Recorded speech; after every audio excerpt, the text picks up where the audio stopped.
Amen. Al die eer kom die Here toe.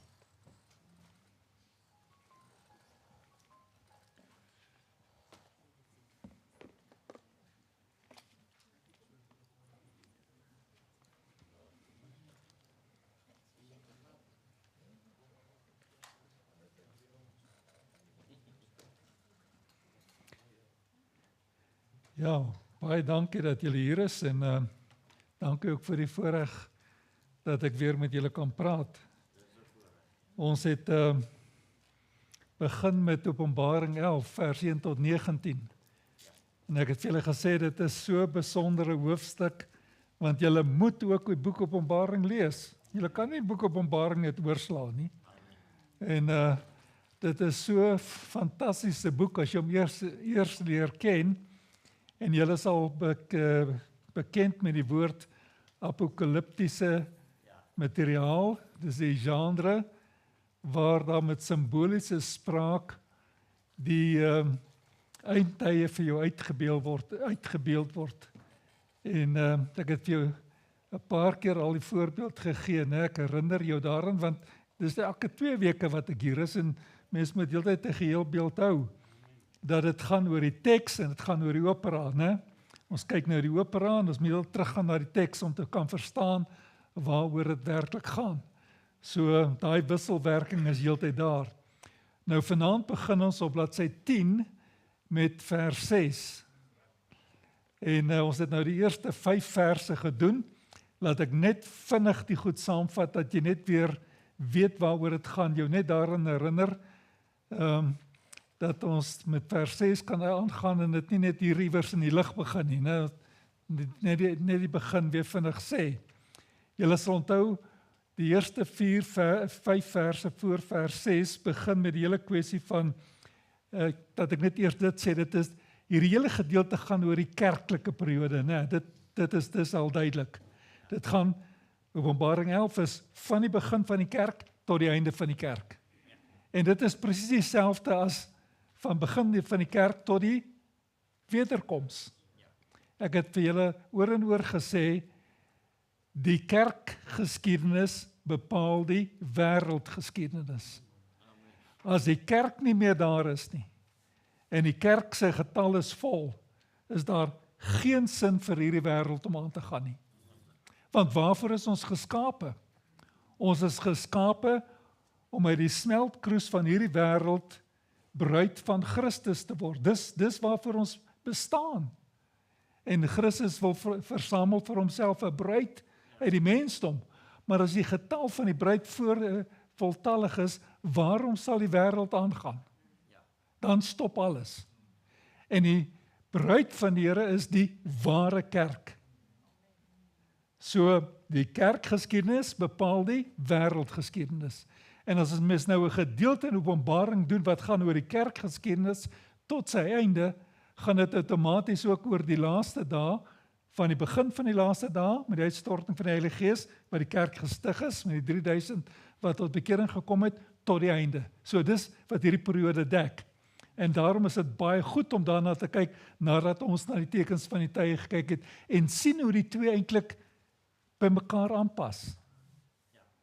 So, dis waaroor daardie tyd gaan. Vers 1 het begin en gesê, waar hy vir Johannes sê op die eiland van Patmos gaan meet 3 dinge. Jy onthou die tempel, die altaar en die ware aanbidders. En dit is simbolies vir die eintlike tempel, dis ek en jy. Die ander tempel is verwoes, hy sal nooit weer herstel word nie. Ons is nou die tempel van die Heilige Gees. Daai tempel was net 'n voorskaduwing van die eintlike tempel wat moet kom, en dis ek en jy. Die Gees van God woon in ons. Ons is die tempel van die Heilige Gees. Die Bybel is baie duidelik in die Nuwe Testament daaroor. Hy moet die altaar gaan meet. Die altaar was die plek waar die offerandes gebring is, maar die offerandes is vervul in Jesus Christus. Die volmaakte offer is op Golgotha gebring, so dit gaan oor die versoendes. Wat op Golgotha gebeur het, is versoening. En die ware aanbidders is die wat in die nabyheid van God is. Onthou, die heidene kon in die buitehof gaan, maar in die voorhof kon hulle inkom wat aanbid en naby die tempel. As 'n heiden daar ingekom het, het hulle hom doodgemaak. Dis nie plek vir die heidene nie.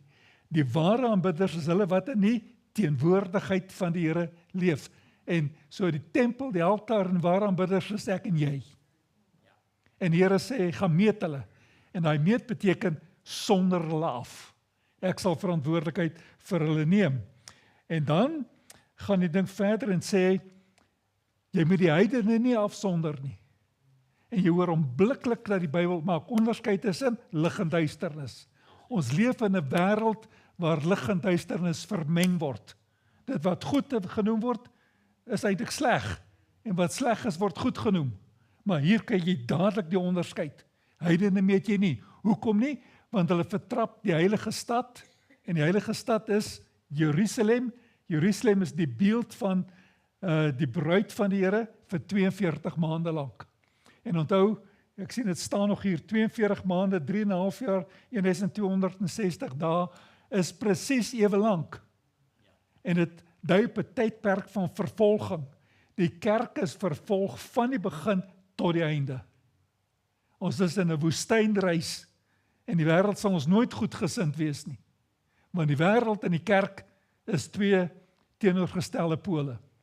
So, vir 42 maande is die hele kerkperiode 3,5 jaar of 1260 dae.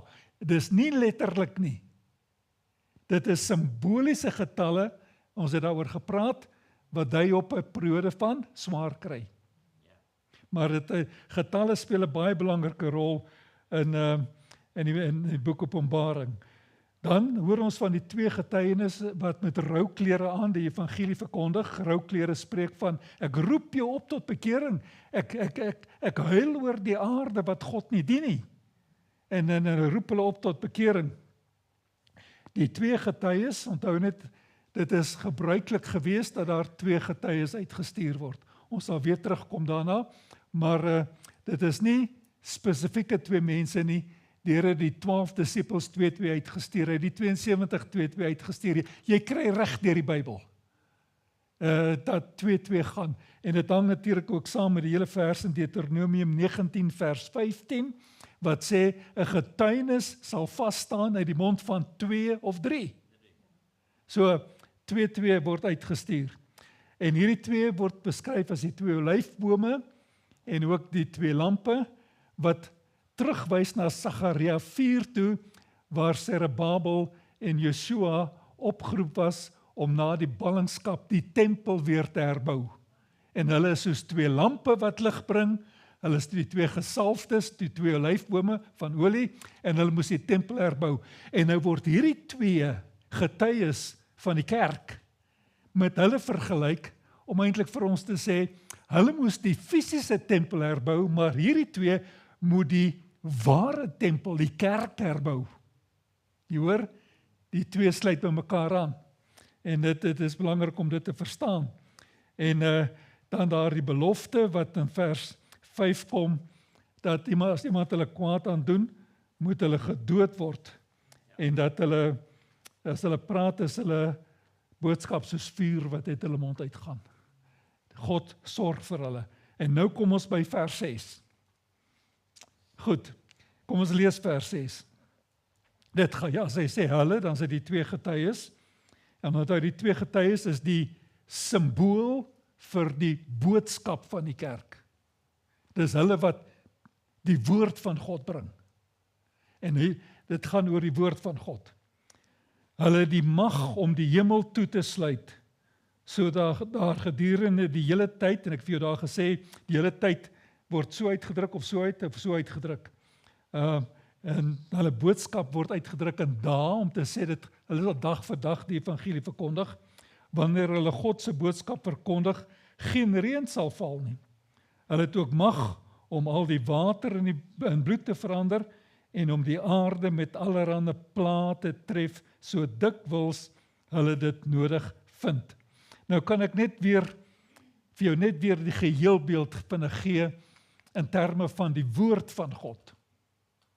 Dat ons net kyk na vers 4, 5 en 6, dat ek net vir jou dit opsom, dat jy net kan verstaan hoe vers 6 aanskakel by vers 5 en 4, né? Dat ons net 4 en 5 ook vinnig na kyk.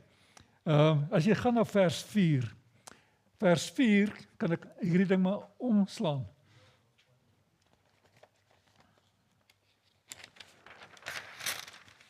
Net jy moet net kyk, want dit is so belangrik dat 'n mens heeltyd die groot prentjie bly sien, anders mis jy die ding, anders is dit sulke aparte goed wat jy na kyk.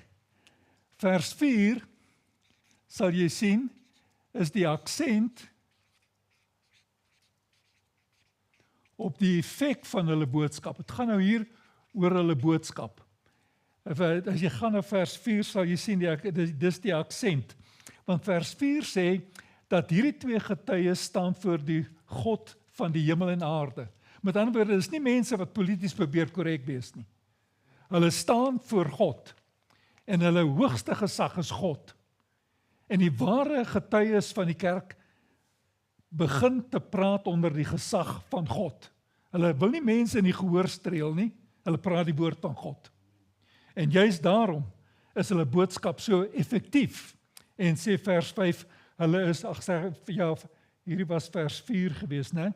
Miskien moet ek dit net byskryf, vers 4, dis vers 4, dat hulle is die twee olyfbome en die twee lampe wat na verwys word in Sagaria 4. Met ander woorde, hulle is die gesalfdes. En as gesalfdes is hulle in staat om lig te bring en die duisternis te vernietig. Hulle boodskap is effektief, dit bring lig, dit verander mense. So vers 4 praat van die aksent is op die effektiwiteit van hierdie boodskap. Dan vers 5, en vers 5 is die aksent op die reinigende krag van hulle boodskap. Want hy sê daar in vers 5 dat hulle boodskap is soos vuur wat uit hulle mond uitgaan. En reg deur die Bybel, konstant deur die Bybel, sal jy vind dat vuur is die simbool van die Heilige Gees en van heiligheid. Romeine 12 praat van God wat 'n verterende vuur is, dit spreek van sy heiligheid. 'n Mens moet nooit dink dat heiligheid gaan maar net oor reinheid nie. Heiligheid is die vuur van God. Jy onthou hoe Aaron se twee seuns die vreemde vuur op die altaar gebring het. Vuur uit die hemel uitgekom en hulle verteer. Nee, dit is die heiligheid van God. Vuur is konstant die beeld van die heiligheid van God. En daarom sê ek, dit is 'n reinigende krag.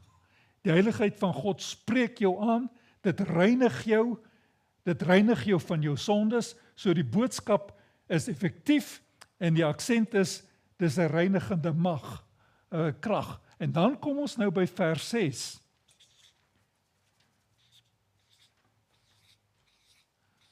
En daar is die aksent op die mag van hulle woord. Die woord is effektief, die woord is kragtig, die woord is magtig, né? Die mag word in eerste instansie uitgebeeld, as jy weer teruggaan na vers 6, dat dit 'n boodskap is wat mag uitoefen oor die ganse werklikheid. Jy kan nie die evangelie boodskap eenkant sit en sê dit het niks met politiek te doen, of dit het niks met sport te doen, het niks met my ontspanning te doen nie. Nee, God is God oor alles. Daai mag van God word hier geaksentueer oor alles. En as jy weer na vers 6 teruggaan, dan sê jy sien, hy sê, hulle het mag om die hemel toe te sluit. Jy hoor, dis die eerste woord, die hemel. Hulle het mag om die water in bloed te verander, die water. En hulle het die mag om die aarde te tref met allerhande pla. Nou, hierdie 3 woorde wat gebruik word, die hemel, die water en die aarde, is woorde wat aanhoudend gebruik word, en dit word ook in eerste 4 seels of 4 bakke weer oor en oor gebruik, né? En dan wat hulle vir jou eintlik wil sê, dat is op die eerste 4 trompette in die bakke kry jy dit ook. Die hemel spreek van die lugruim. Die water spreek van die see. Die aarde spreek van die droë grond. En as hy nou sê, hulle kan die hemel toesluit, hulle kan die water in bloed verander, kan die aarde, allerhande dinge doen, met plaat tref, dan wys dit dat hulle woord het mag oor die ganse geskaapenheid en oor alles wat bestaan. Alles is ingesluit. So die evangelieboodskap sny deur alles. Dit is my soms vreemd, dat mense in 'n kerk sit, en dan sê hulle, dis my kerk, maar as ek daar uitstap, met my besigheid, met my politiek, met my sport, dis 'n ander wêreld, en dan kom ek weer terug kerk toe. Nee, die evangelieboodskap sny deur alles. Jy is Christen oral wat jy is. Die vraag is nie of die kerk by politiek betrokke moet wees nie, die vraag is, hoe moet die kerk betrokke wees? Het is nie 'n politieke party nie, maar ons het 'n boodskap vir elke faset van die lewe. En dis wat hierso in vers 5 geaksensieer word. So jy hoor, die evangelieboodskap is effektief. Die evangelieboodskap is 'n boodskap wat 'n reinigende krag is. En die evangelieboodskap is 'n boodskap wat mag uitoefen oor alles wat bestaan. Dit is net belangrik dat jy dit sal raak sien, hoe dat dit ontwikkel. Want jy moet nou onthou, in die grondbron was daar nie verse gewees nie.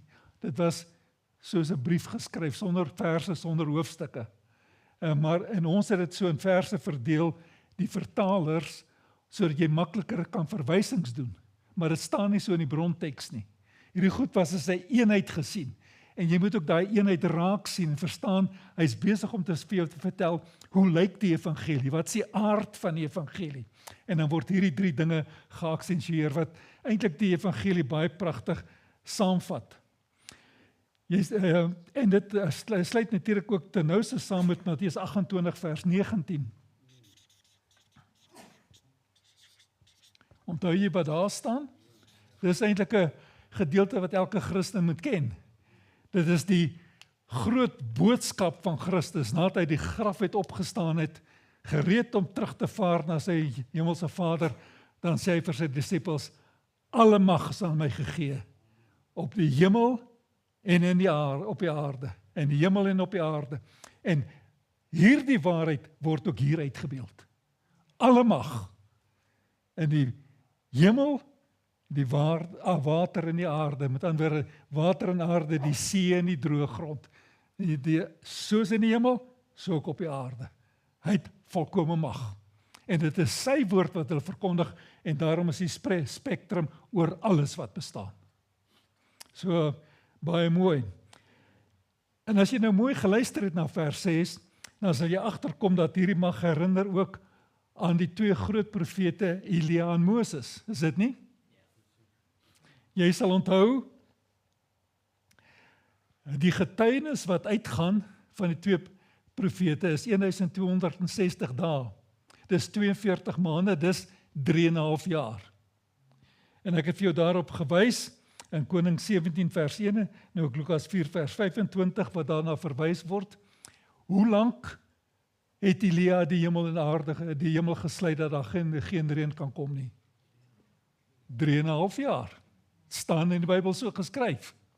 En nou sê hulle, gedurende hulle boodskap, wat ook as 3,5 jaar uitgebeeld word, het hulle die mag om die hemel te sluit.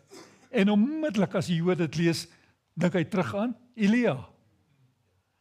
En dan sê hy, en hulle het mag om die water in bloed te verander. Wanneer het dit gebeur? Moses in Egipte. En die aarde met allerlei plate tref, weer Egipte. Met ander woorde, hierdie 2 getuies word nou in verband met Moses en Elia gebring. En vir jou eintlik gesê het, hulle tree op soos Moses en Elia.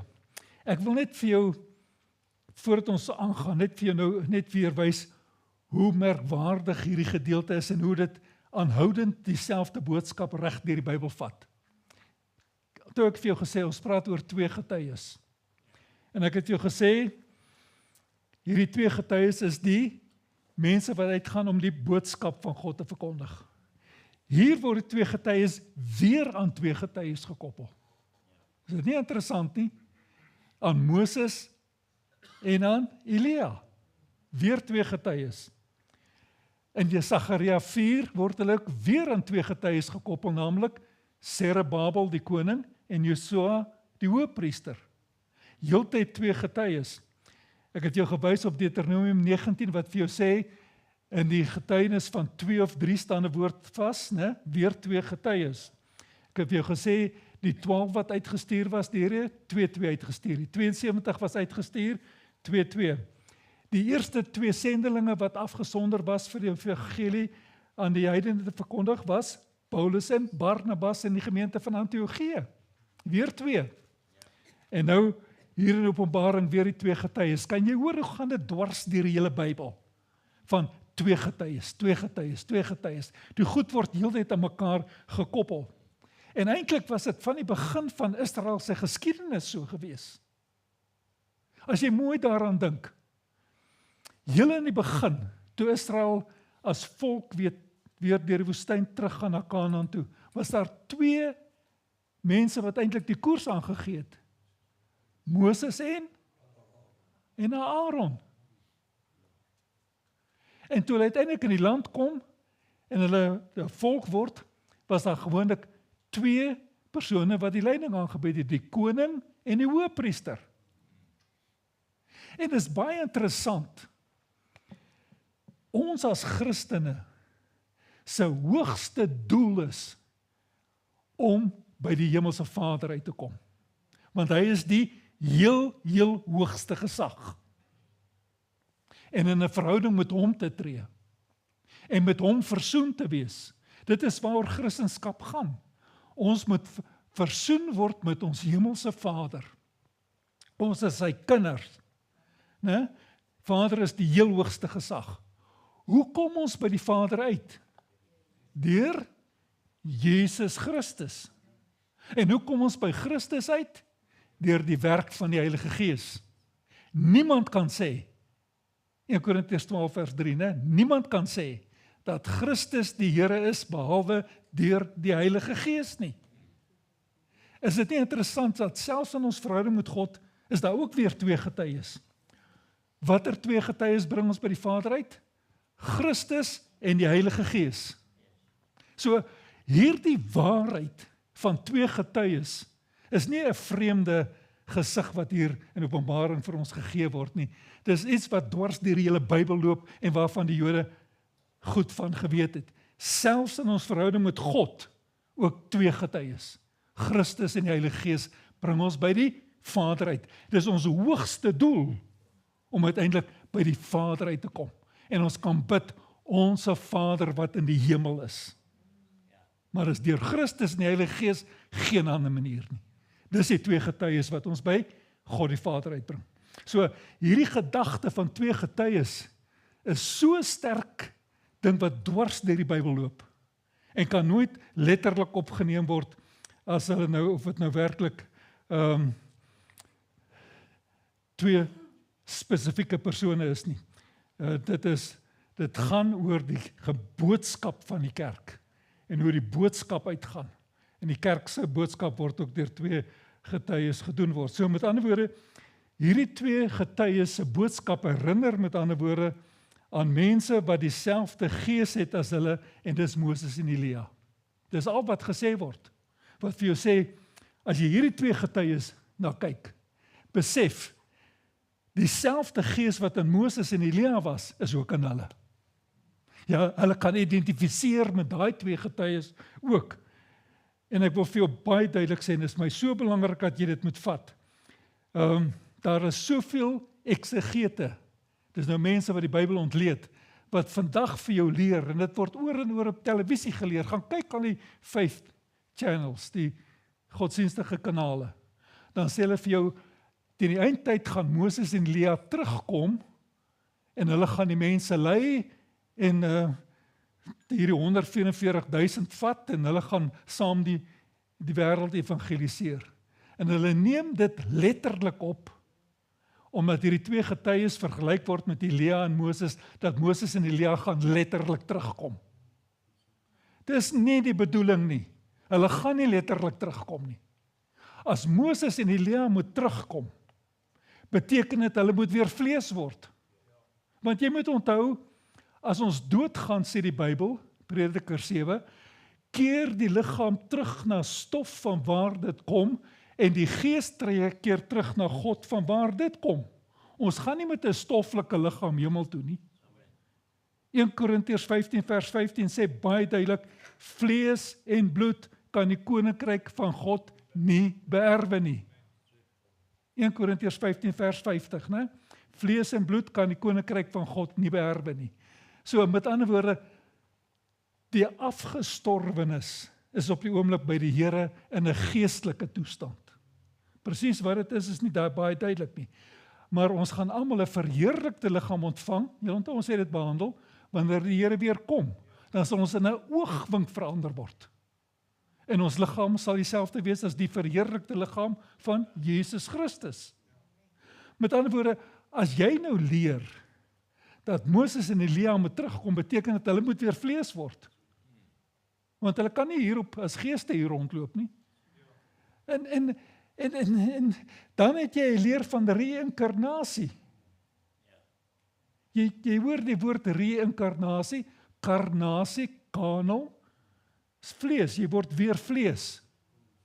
En dit is totaal deur teen die Bybelse boodskap. Daarom het ek vir jou verwys daar na Hebreërs 9 vers 27. Ek dink is die sterkste vers in die Bybel wat 'n streep deur reïnkarnasie trek. Hoor wat sê dit. En dit net soos die mens bestem is om eenmaal, nie 3 keer en 4 keer en allerhande goed, eenmaal te sterwe en daarna die oordeel. Bybel is baie duidelik, jy leef, jy sterf en daarna kom die oordeel. Daar is nie weer 'n keer wat jy terug gaan dinge doen nie. So, reïnkarnasie is nie 'n Bybelse begrip nie. En is onmoontlik om te dink dat Moses en Elia gaan fisies terugkom. So, die mense wat dit leer, dink nie wat hulle sê nie. En daarom het ek jou gevat deur die 2-2-2-2-2-2 heeltyd. Hulle was ook vergelyk met Zerubbabel en Josua. Dan kan jy net sowel sê Zerubbabel en Josua moet terugkom. Jy weet, dan moet jy konsekwent wees. Hulle word nie net vergelyk met Moses en Elia nie, ook met Zerubbabel en Josua. Gaan hulle twee ook terugkom? Is dit nou hulle of hulle? Wie is dit nou? As jy nie die waarheid verkondig nie, dan word dinge verskriklik moeilik. Maar as jy die geheel prentjie sien en sien waaroor dit gaan, dan word dit eintlik verskriklik maklik. Dit gaan om die boodskap van God. So Zerubbabel en Josua die tempel moes bou, so moet hulle ook die tempel bou. Hulle moet ook olie wees, hulle moet ook lampe wees, en soos Moses en Elia met gesag opgetree het, so tree hulle ook met gesag op. Hulle het dieselfde gees as wat hulle het. So, die waarheid wat deurkom, vers 4, 5 en 6, is dat die woord van God is effektief. Dit is soos lig in die duisternis, wat die duisternis vernietig.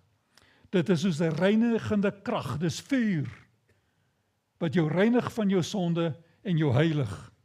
En dit is die mag van God, wat wonderwerke kan voortbring. Dis die woord van God, om water in bloed te verander, aarde met plaat te tref, dit gaan oor wonderwerke. Né? Dis daar die mag om wonderwerke tot stand te bring. En kan ek vir jou net 'n paar dinge bysê, dis nou nie in die aantekeninge nie, maar hoor mooi wat ek sê. Dit gaan in, met ander woorde in vers 4, 5 en 6, oor die aard van die woord van God. Effektief, dit is reinigend, dit is magtig.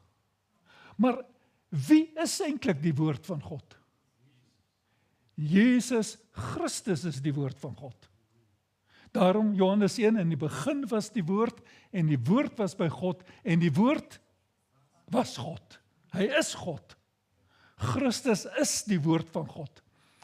Christus se lewe, sy boodskap, alles wat hy gedoen het, praat met ons. Hy is die woord van God. Hy sê vir ons wie God is. As jy wil weet wie God is, kyk na Christus. Hy is die woord van God. En as woord van God, moet jy in eerste instansie luister wat Christus sê. As ons praat van hierdie 3 verse, dan is die volgende vraag, nou maar goed, as dit effektief is, as dit lig is, as dit 'n reinigende krag is, as dit wonderwerke voortbring, wat is die inhoud van hierdie woord van God? En ek wil vir jou 'n paar dinge noem in Christus. En dit behoort eintlik ek en jou belydenis elke oggend te wees. Maar kom ek sê dit vir jou, en nie net ons belydenis nie, ook wat ons uitbring na ander. Eerste instansie, deur Christus se dood is daar regverdiging. Deur sy wonde is daar genesing. Deur sy armoede is daar rykdom. Deur sy nabyheid is ons gesalf en is daar salwing. Deur sy waarheid is daar wysheid. Deur sy bloed is daar reiniging. Deur sy krag is daar sterkte. Deur sy opstanding is daar lewe. En deur sy hemelvaart is daar heerskappy. Dis die hele evangelie in Christus in kort saamgevat. Die belydenis van die woord van God. En dit moet eintlik ontsettend persoonlik in jou lewe word. Dis nie net dit is daar nie, maar jy moet eintlik kan sê, in Christus is ek geregverdig. In Christus is ek genees. In Christus is ek ryk. In Christus is ek gesalf. In Christus is ek wys. In Christus is ek gereinig. In Christus is ek sterk. In Christus lewe ek. En in Christus het ek saam gaan sit in die hemel. Heers ek ook. Jy hoor, dis hierdie belydenis wat ons maak, en is 'n belydenis aan die wêreld, maar is in eerste instansie 'n belydenis teenoor myself. Waar jy baie duidelik vir die Here sê, Here, dankie, deur u dood is ek geregverdig. Deur u wonde is ek genees. Dis 'n belydenis wat jy doen. Deur u waarheid is ek wys. Deur u nabyheid is ek gesalf. Deur u krag is ek sterk. Né? Deur u bloed is ek gereinig. Deur u opstanding lewe ek. Deur die hemelvaart heers ek. Dis wie ek is, dis my identiteit. Sy naam is, ek is wat ek is. My naam is, ek is wat hy is. Daai absolute vereenselwiging met die boodskap. En as daai boodskap en jy kan een word, dan word jou boodskap effektief, dit het reinigende krag, en dit het ook die mag om wonderwerke tot stand te bring. Dat die woord van God in jou lewe, en die woord van God is in eerste instansie Jesus Christus. So, Moses en Elia word in vers 6 afgesonder as baie besondere profete, en verbind aan die 2 getuies, of die 2 getuies word aan hulle verbind. En jy sal onthou, Moses en Elia was baie besondere profete gewees, want wie het op die berg van verheerliking verskyn aan die Here? Saam met die Here op die berg van verheerliking gewees, waar Petrus ook was, né? Dit was Moses en Elia. En Moses is eintlik die persoon wat die wet van die Here ontvang het. So hy verteenwoordig die wet van die Here. En Elia is die groot profeet wat eintlik die profete verteenwoordig. So as jy praat van Moses en Elia, praat jy eintlik van die wet en die profete. En weet jy wat interessant is? In die Nuwe Testament word gedurig na die Ou Testament verwys as die wet en die profete. En jy vind dit weer en weer. Jy kry byvoorbeeld in Matteus 7 vers 12, ek weet nie of jy dit wil byskryf nie, Matteus 7 vers 12, waar daar verwys word na die Ou Testament as die wet en die profete. Lukas 16 vers 16, net vir jou wys hoeveel keer gebeur dit. Lukas 16 vers 16 word weer na die Ou Testament verwys as die wet en die profete. Handelinge 13 vers 5. Die wet en die profete, weer die Ou Testament, Romeine 3 vers 21. En daar is meer, maar net om vir jou dit te sê, dat dis nie iets wat ek uit my duim uitsuig nie, dit staan so geskryf. Die Ou Testament word baie duidelik voorgehou as die wet en die profete. Met ander woorde, wat hierdie vers vir jou eintlik wil sê is dit. Die woord van God in die Ou Testament en die woord van God in die kerk, die Nuwe Testament, is dieselfde woord. Dis kragtig. Dis sterk. Dis dieselfde God wat praat. Dis dieselfde Gees wat opereer. Dis magtig. Dis intens. Dis effektief, né? Dis gesaghebend en dit is 'n woord wat reinig. Dis 'n kragtige woord. En onmiddellik word die kerk en sy boodskap verbind aan die boodskap van die Ou Testament. En onthou toe, dit geskryf as die Nuwe Testament nog nie bestaan nie. Met ander woorde wat ek vir jou wil sê is, dis 'n voortgang van die Ou Testamentiese woord. En in die middel van dit alles staan Jesus Christus, die woord van God. En daarom kan jy die belydenis aflê en wat jy gesê het, daarom sê die Bybel, is hierdie twee getuies so sterk en magtig, want is dieselfde woord wat kom. Dis dieselfde God wat praat, dieselfde gesag wat voorgehou word. Dit is vers 6. En dan kom die hele storie van vers 7.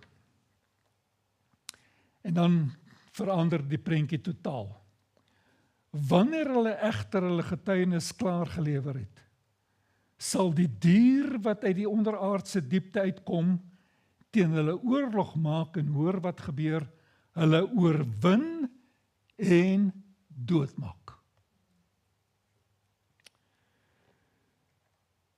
En jy hoor onmiddellik in vers 7, ja, hierdie twee getuies het heeltyd weerstand, maar nou word die weerstand en die vervolging van die kerk en sy boodskap verdiep.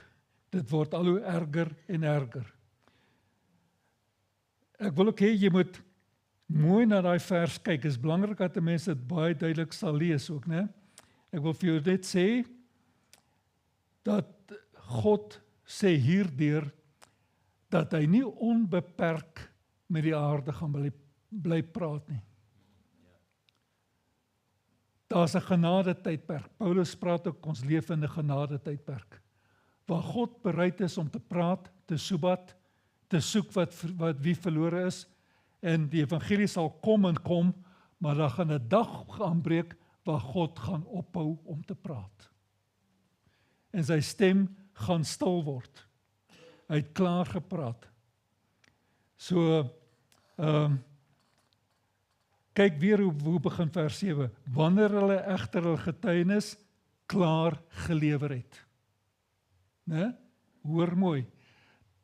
God het 'n tydperk wat hy twee getuies sê, julle werk is nou klaar. Klaar hulle getuienis gelewer. Daar gaan 'n tydperk kom waar God sê, ek het gepraat en gepraat, ek praat nie meer nie. En dit is eintlik 'n waarheid wat ten nouste samehang met sonde teen die Heilige Gees. Onthou ek het vir julle al gesê, toe ons gepraat het oor sonde teen die Heilige Gees, daar is geen sonde wat groter is as die bloed van Jesus Christus nie. Die bloed van Christus reinig ons van alle sondes. Sonde teen die Heilige Gees is nie 'n sondige daad wat jy gepleeg het nie. Sonde teen die Heilige Gees is 'n toestand waarin jy beland, as gevolg van die feit dat God maksimaal homself aan jou openbaar het, weer en weer met jou gepraat het, en ten spyte daarvan jy hom aanhoudend verwerp het. Hebreërs praat van die reën wat op die aarde neersak.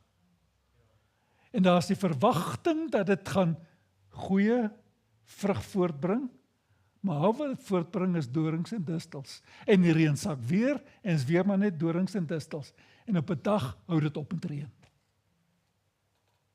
En jou hart word verhard, dat jy nie meer die boodskap van die Here kan hoor nie. En dit kan nou gebeur. Dat daar mense is wat net nie meer geraak word deur die evangelie. God sal beslis wanneer dit sal gebeur. Maar is 'n toestand waarin jy beland as gevolg van volhardende verwerping van die evangelie van Jesus Christus. Dit het met Farao gebeur. Aanhoudend het hy dit verwerp. Totdat die Bybel sê, en God het Farao se hart verhard. Gesondig teen die Heilige Gees. God wat hom maksimaal in jou openbaar. Dis wat die duiwel ook gedoen het. Maksimale openbaring gehad. En dit verwerp. Sy hart is verhard, hy kan nie tot bekering kom nie. Sonde teen die Heilige Gees word jou nie vergewe nie. Want is die Heilige Gees wat oortuig van sonde, geregtigheid en oordeel. So, dan gaan 'n tyd aanbreek wat hulle sê, dat hulle getuienis klaar gelewer het. Die genade tydperk is verby, die hart is verhard. So, wanneer dit gebeur, en wanneer hulle getuienis klaar gelewer het, moet jy weet, die koms van die Here is nou baie naby. Baie naby. Hoekom sê ek dit vir jou? Matteus 24 vers 14, hoor weer wat sê dit, ek het vir jou daar in die aantekeninge dit aangehaal. En hierdie evangelie, dis die Here wat praat, van die koninkryk sal in die hele wêreld verkondig word, sodat al die nasies die getuienis kan hoor, eers dan sal die einde kom. Jy hoor? Dat dit gaan verkondig word, en dan gaan dit klaar wees. Dit sal almal verkondig. En dan gaan die einde kom. En dis presies waarvan hier gepraat word. Wat ek vir jou wil sê is, en jy moet dit raak lees, dit is nie die dier wat bepaal wanneer hulle ophou gaan preek nie. Die vers 7 sê baie duidelik, wanneer hulle egter hulle getuienis klaar gelewer het, hulle dit klaar gelewer, en dan maak die dier hulle dood, en hy oorwin hulle. Hulle getuienis het nie gestop, omdat hulle deur die dier oorwin en doodgemaak is nie. Hulle getuienis het klaar gestop, en dan kom die dier, oorwin en maak hulle dood. Jy hoor? Sien net die volgorde baie goed raak en verstaan wat hier gebeur ook, né? So, die twee getuies het hulle boodskap klaar gelewer en verder beteken dat die einde nou naby is, wat ek vir jou daar voorgehou het, en dit is God wat in beheer is, nie die dier nie. Hy bepaal wanneer die boodskap klaar verkondig is, nie die dier nie. As daar oor die dier gepraat word, dan hoor jy hy sê, hy kom uit die onderaardse diepte op. En ek het al vir julle aanhoudend gesê, toe ons oor die tekens van die tye gepraat het, reg deur die Bybel, dit wat bo is, kom van God. Dit wat onder is, kom van die bose. Daarom, as jy hoor, die dier kom uit die onderaardse diepte op, dan hoor jy onmiddellik, hier is iets boos aan die gang. Ons bid vir ons hemelse Vader wat in die hemel is, bo verhewe. Met die uitstorting van die Heilige Gees, waar het daai wind vandaan gekom?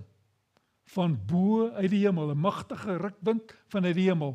Dis altyd van God, bo. Van onder is altyd van die bose. Bo en onder is nie rigting nie. Dit is simbole om te sê wat van God is en wat van die bose is. Bo spreek van verhewenheid, onder spreek van benede, platvloers, dit wat onder jou voete is. Nee? Dis waar die bose is. Dit is nie iewers in 'n gat hier onder in die aarde nie. Dit is simbole van verhewenheid en die teenoorgestelde van verhewenheid. Dis die bose, hy kom uit die onderaardse diepte op. So, dit is eintlik waaroor dit gaan. So, die hele boodskap van dit alles is met ander woorde, dat die dier se verskyning is dus die teenoorgestelde as die van God, en daarom spreek dit van boosheid. Hy is 'n instrument in die hand van die Satan. Die onderaardse diepte is die gebied van die duiwel en van die bose geeste van Satan. En daarom het jy hier te doen met die verskyning van die Antichrist. Dis wat jy nou die eerste keer in Openbaring lees van, hierdie getuies wat kom en gaan en alles verkondig, en nou gebeur daar iets. Hulle het hulle boodskap klaar gelewer. En nou kry jy die verskyning ook van die Antichrist, wat uit die onderaardse diepte opkom. En hier het jy met die persoon van die Antichrist te doen, nie meer met die gees van die Antichrist nie. Jy onthou 1 Johannes 4 vers 3? In Johannes 4 vers 3 kan ek dit net vir jou sê wat daar gestaan skryf.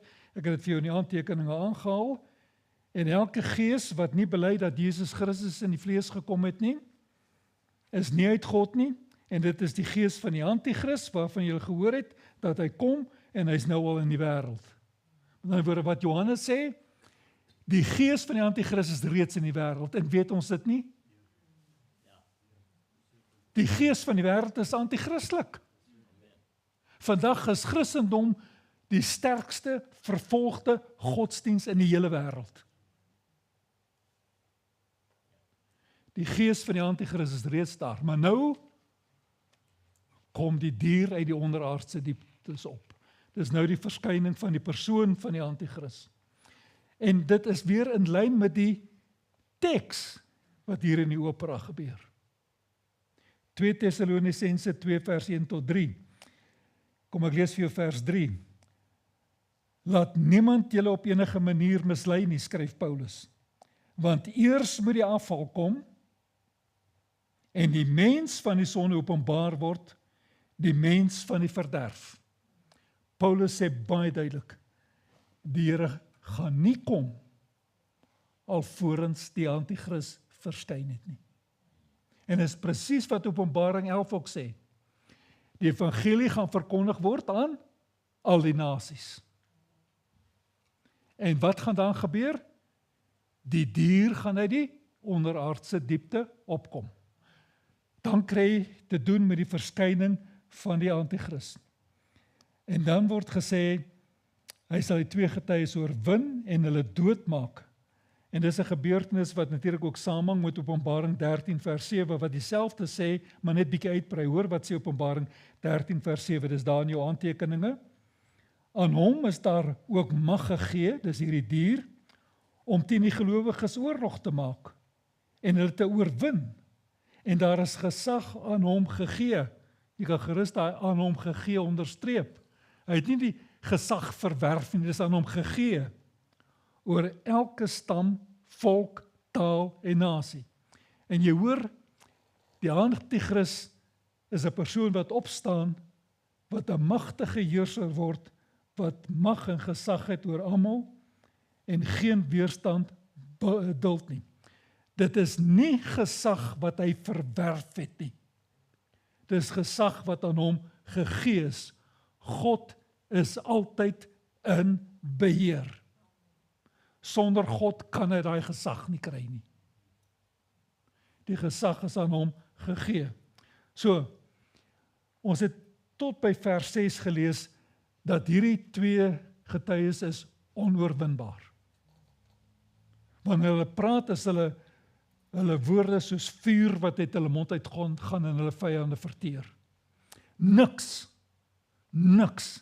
kan staan teen die woord van God nie.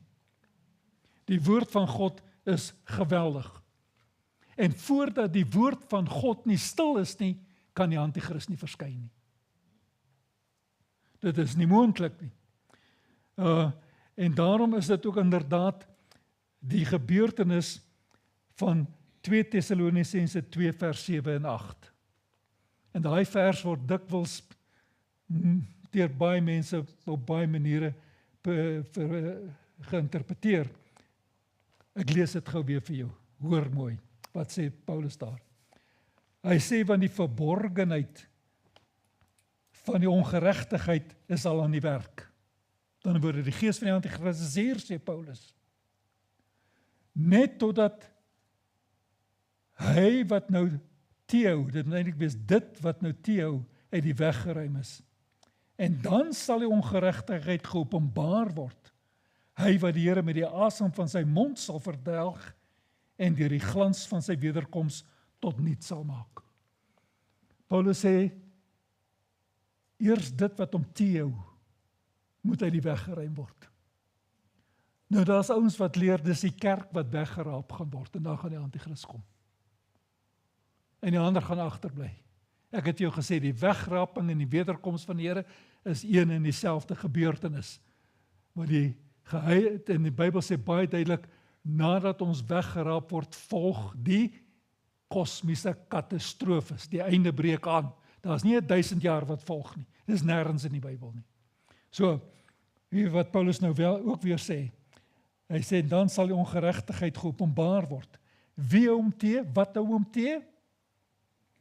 Die evangelie boodskap. Eers wanneer dit klaar verkondig is, dis wat die Bybel hier sê. Eers as hulle boodskap klaar verkondig het, hulle stem stil gemaak word. Maar dan word die evangelie boodskap sal nie meer gehoor word nie. Eers dan kan die antichrist verskyn.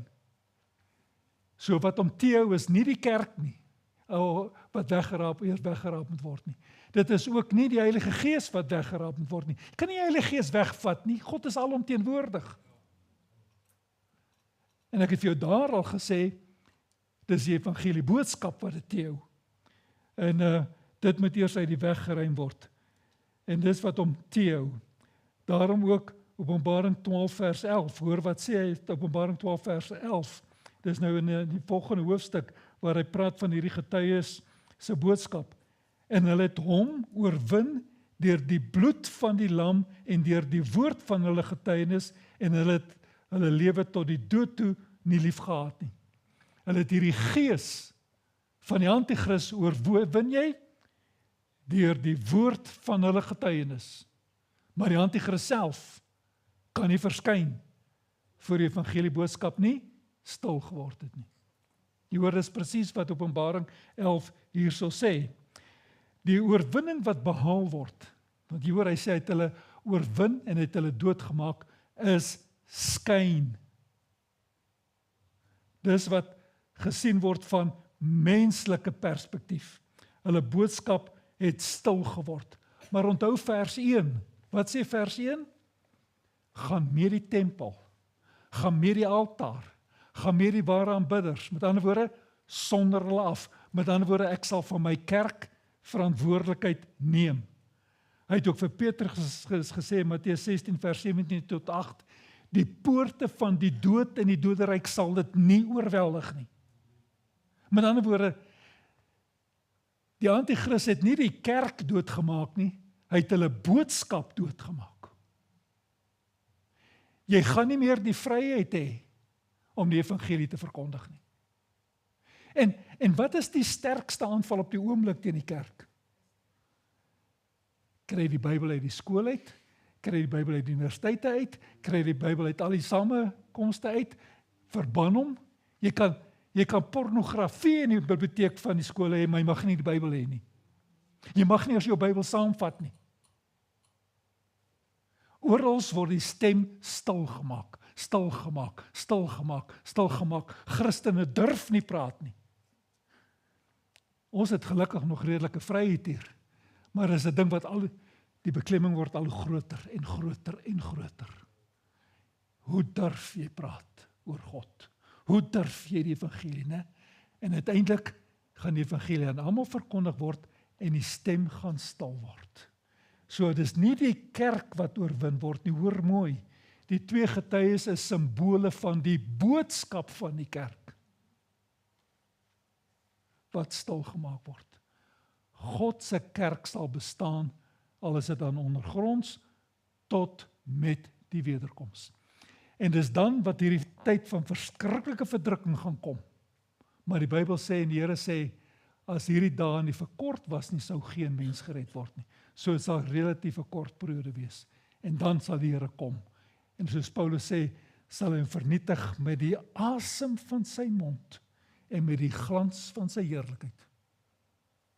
Hoe gaan God die bose verwoes? En hy is weg. Hy is vir hom geen bedreiging nie. God is in beheer van alles. Daar's nie 'n geveg tussen God en die bose nie. God vernietig hom soos hy wil en wanneer hy wil, met die asem van sy mond en die glans van sy heerlikheid. So, dis nie die kerk wat vernietig word nie, dis die boodskap wat stil word. So, opsommend, tyd is verstreke, maar kom ons sê net vinnig weer, dat ons net die geheel prent weer kry. Wat sê hierdie eerste 7 verse? Die kerk word afgesonder. Dit word gemeet. God sê, ek sal verantwoordelikheid vir julle neem. En dit gaan 'n tydperk wees van 42 maande, 1260 dae, 3,5 jaar. Nie letterlik nie, is 'n tydperk van vervolging. Intenser, minder intens, maar daar sal altyd vervolging wees. En hierdie wêreld sal julle verdrukking hê, maar hou goeie moed, ek het die wêreld oorwin. So, ek neem verantwoordelikheid vir die kerk. Die heidene word nie gemeet nie, hulle word eintlik verwerp. In hierdie tydperk sal die evangelieboodskap met krag uitgaan, né? Dit sal 'n kenmerke wees. Die evangelieboodskap in sy kern is die woord van God, Jesus Christus. Dit sal magtige woord wees, want hierdie woord is 'n woord wat kom van God. Hulle staan nie voor prinse en konings van hierdie wêreld nie, maar voor die God van die aarde. En daarom is die woord kragtig, dis effektief en dit het geweldig gemag. Dit is soos vuur wat kom en die vyande verteer. En dan sal die anti-kris kom, né? As hulle woord dat dit getuienis klaar gelewer het, en die dier sal hulle oorweldig en hulle boodskap doodmaak, maar dit, hoe dit lyk, dit is skyn. God het klaar met die wêreld gepraat, die anti-kris het klaar gekom, en nou kom die oordeel. En dan vers 8, en dan gaan ons volgende keer daaroor praat, van wat nou vinnig gaan gebeur. En vers 8 is net in kort wat gebeur met die groot verdrukking, en dan gryp God in, want die tyd word verkort. En as jy ooit hierdie gedeelte weer en weer lees, laat een ding vir jou heeltyd uitstaan. God is in beheer. Hy regeer. Hy besluit hoe dinge sal verloop. En niks en niemand sal hom teëstaan nie. Maar alles is nog steeds perfek in lyn, hierdie apokaliptiese materiaal, met die teks wat ons vroeër gelees het. En ons gaan heel teen die einde weer alles bymekaar uitbring, sodat jy kan sien hoe fantastiese hoofstuk 11 is. Goed, sien.